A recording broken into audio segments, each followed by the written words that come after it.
This is level 1, project 5 of Toastmasters Sarisha's pathway.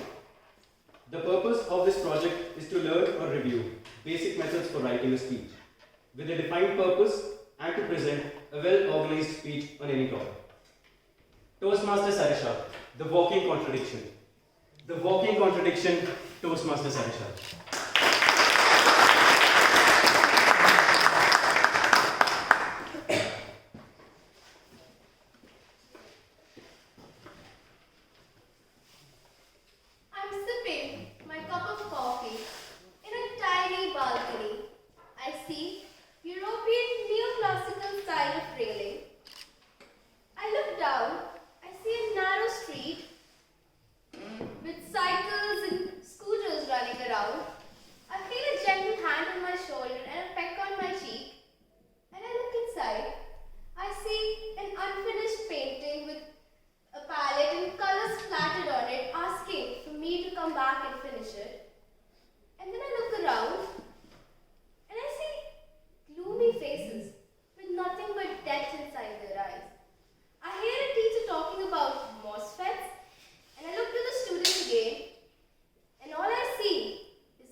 But some of the humans have the brain cells to question it. Why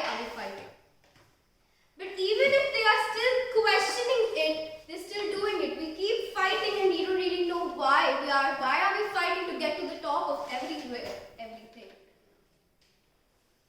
So basically, it means that we are doomed. We are doomed to live in this capitalistic society. We are bound by this cycle. And for anybody who wants to rebel against the society, my speech has ended. But for the people who don't want to, I'll carry on because, as I said, I'm bounded by the society and its need to have a happy and a hopeful ending. So I'll carry on with one of my favorite philosophers' philosophy, Arthur Schopenhauer. He says that life is sad and miserable, and there is no permanent escape from it other than death. Then you may ask, why not die today? Well, to that he says that we have a little will in our heads which keeps, pushing us to go forward and forward and forward. We don't know who put it there and why it was put inside of our brains, but it is there and it keeps pushing us to keep living and living, ultimately we die. But to have our